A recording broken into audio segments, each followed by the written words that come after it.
Hi guys, it's Emmy's. It's mine. It's my Monday musings, but hey, it's busy today.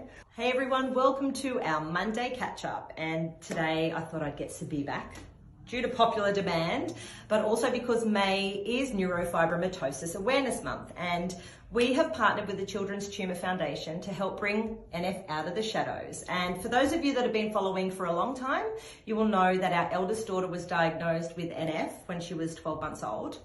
So it is a cause that's very close to our heart, but something that we do want to be sharing more about, because I think sometimes when you go into this parenthood thing, you know, you get all the development charts and you get all of the information about what your baby should and shouldn't be doing at any given time. But what we've also learned through our own experience with, you know, having 2 kids with additional needs is that sometimes things don't always turn out as planned. And it's not to scare anyone out of thinking things can go wrong, but it's more just to bring awareness, because as they get older, they have little needs that pop up, and for NF, it is something that is a bit, you know, it's a bit random, isn't it? It is. And I think what I've noticed in the last, probably in the last few years that I've spoken to dads and mums, is a lot of parents are going through similar situations, but they either keep it to themselves and they really hold back from talking about it. So I think Emmy and myself as a family have made a big decision to open up about it, and having Kiindred as a platform meant we could do it to a much wider audience rather than just our personal circle. Yeah.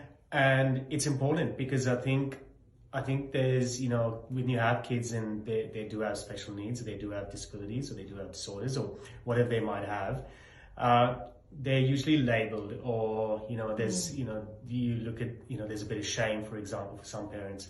And I think we need to change that whole perception that everyone is different. And I'll tell you what, from the many dads and mums I've spoken to, there's a lot that are going through their own challenges. Yeah, and little things like it could be speech delays, it could be lisps and stutters, it could be ADHD, or maybe their child's on the spectrum. There are so many different things that could potentially be going wrong. And I think, you know, I've certainly learned that sometimes people label children's behaviour and they think they're acting a certain way because they're naughty. But, you know, we are here to educate and to let you know that sometimes there are hidden things that are going on. And for this month, yes, we're going to be sharing a lot of the stories and the information from the Tumour Foundation, because we think, you know, NF, you know, 1 in 2,500 or something children.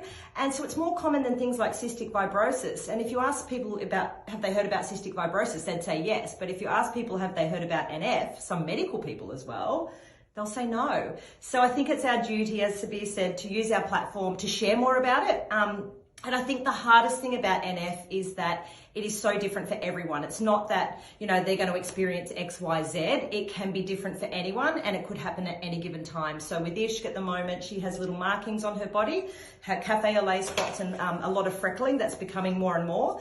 But at any given time, she could develop tumours, whether externally or internally. And then there's a whole set of other things about her social interactions, not IQ, but more her focus and attention in class. You know, she'll get distracted, and it's funny, well, not funny, but I was chatting to her teacher and giving her the amazing documents that the Children's Tumour Foundation gave us as a resource.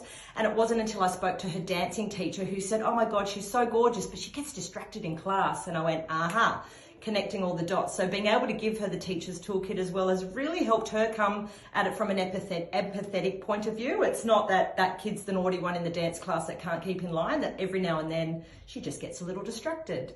But for us, I think, you know, something that we feel strongly about, because there are so many things physically, you know, tripping over all the time, not maybe keeping up with the other kids in certain aspects.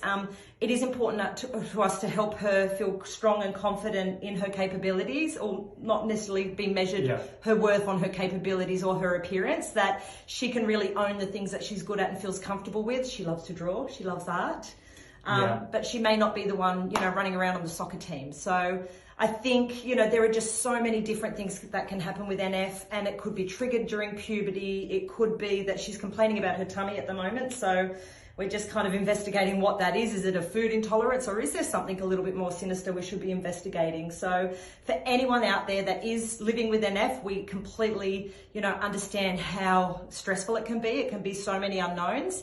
And if you haven't heard of it, let's open up the conversation. Let's talk about this so that people are aware, because there are people getting diagnosed in their late teens, even in adulthood as well.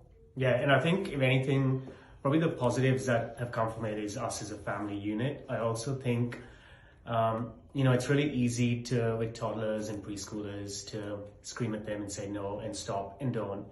But we know that one of the things with NF, with Ishq, is she finds it really hard to self-regulate. So she might burst into a tantrum, but she doesn't know how to pull back from it. And so she doesn't really understand that yet. So for us, it's meant we've had to be patient and not punish her or not always scream at her, because we know we need to manage her in a certain way.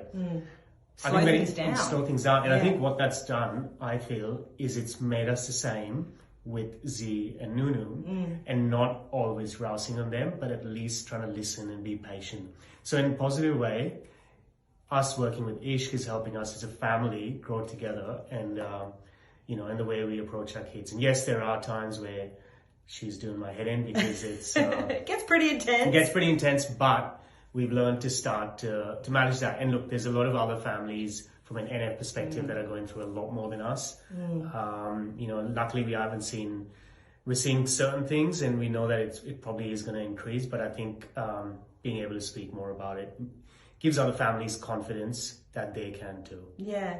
And I think to finish on that, Sabir was saying about what's happening at home, it's interesting when you read into it. It's like, they spend so much of their time at school really trying to control and fit in and conform and do the right thing, that they often unleash at home. So usually parents are their safe place, so they unleash at home, and that's something that we want to help give parents the tools on how to navigate that. And we're always reaching out to our experts.